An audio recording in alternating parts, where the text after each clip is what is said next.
Welcome back to the Making the Madness YouTube channel. Jalen Duren, the number one recruit in the 2022 class, has committed to Memphis. He is reclassifying into 2021, so he will be playing for the Tigers this season. It was speculated for a long time, for months, that Duren would be headed to the professional route, but instead he decided to go to the college levels instead. He was considering Miami, Kentucky, and Memphis, and now he ends up here.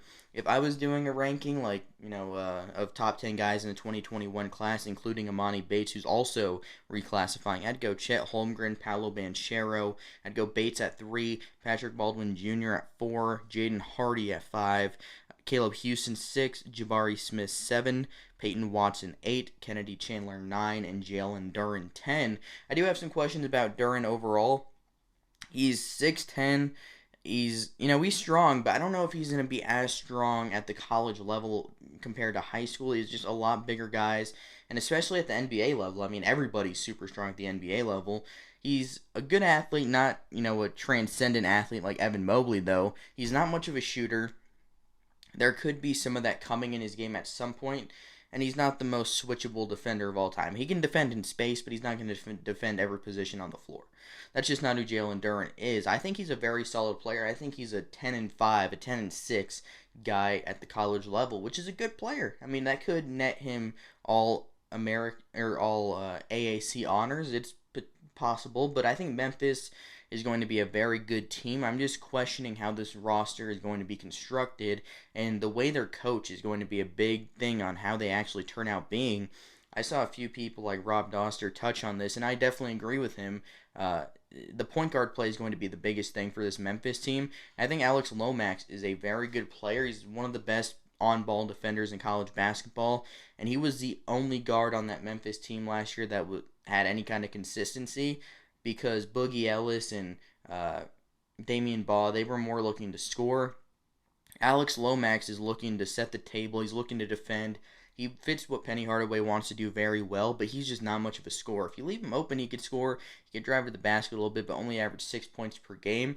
I think the lineup I like most at the moment is probably Alex Lomax at the 1. Then you can go Lester Quinones at the 2 potentially, or you can go Landers Nolly at the 2 and put Earl Timberlake, the Miami transfer, at the 3, DeAndre Williams at the 4, and Jalen Duren at the 5. But all that changes if you add Emoni Bates, the next guy to recruit here, 2021, reclassify.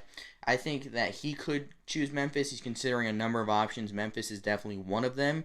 And if Bates goes to Memphis, then you have a lineup of Alex Lomax, then you're probably going to put Quinones off the bench. Then you're going to go Landers Nolly, you're going to go Bates, you're going to go Williams, and then you're going to go Duren. That is a huge lineup. I mean, everybody except for Lomax is 6'7" or taller. Nolly's 6'7", Bates is 6'9", Williams is 6'11", and Duren's 6'10". So that is a very big lineup. And DeAndre Williams is one of the more underrated players in the entire country. He can make plays. He's going to be 25 years old by the time the season begins. He's a great defender, and when he became eligible, Memphis became a much better team. The Evansville transfer is just a really gifted player, and he can do it all for Penny Hardaway. Fits what he wants to do perfectly. And obviously, it's been a rough couple of years for the Tigers. They've had lofty expectations, and they just haven't lived up to those expectations. You look at last year, they won an NIT title, but they struggled on offense once again. They struggled with turnovers. Same deal 2 years ago. The James Wiseman issues really halted what could have been a great season. DJ Jeffries was hurt. Lester Quinones was hurt. But they ended up being, a borderline NCAA tournament team. They wouldn't have made it. They would have made the NIT once again. But I think that, winning 20-plus games in a season with that many hardships is a solid season, all things considered. Last year, they just weren't consistent. I mean, they lost some games they really shouldn't have lost. They lost to Tulsa at home, which was a terrible loss. You just can't lose that game.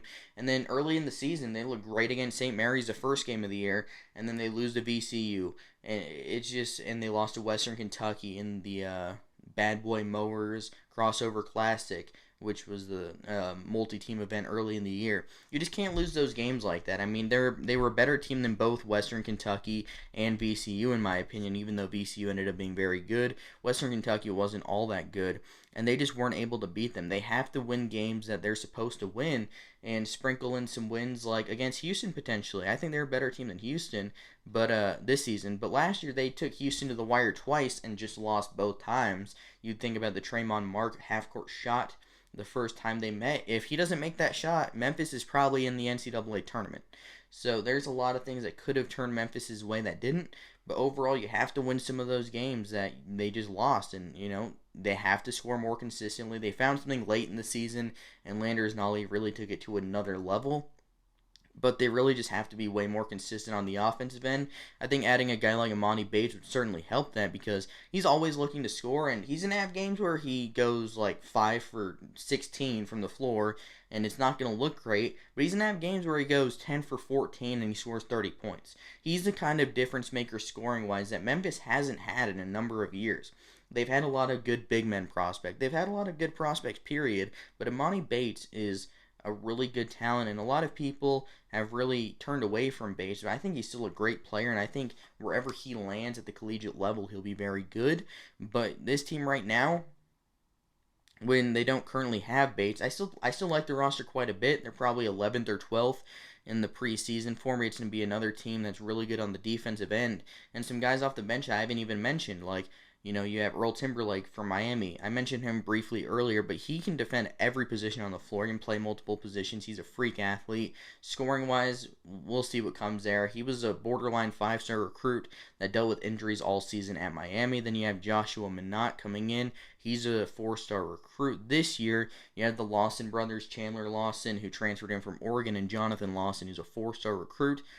They're both going to be pretty solid pieces off the bench there. And then Malcolm Dandridge, who can fill minutes behind Duren and Williams in the front court. That should be a solid piece there. So this is a team that can run 10 deep of guys who have been proven in college basketball or just highly touted prospects.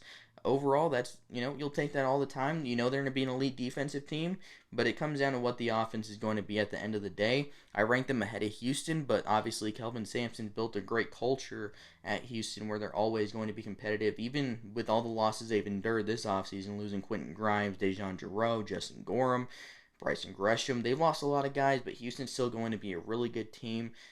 But I would take Memphis to win the AAC title at the moment. Obviously, that can change, but Penny Hardaway's done a fantastic job recruiting. He's there for the long haul, it seems like, and he's going to continue winning recruiting battles as long as he's there.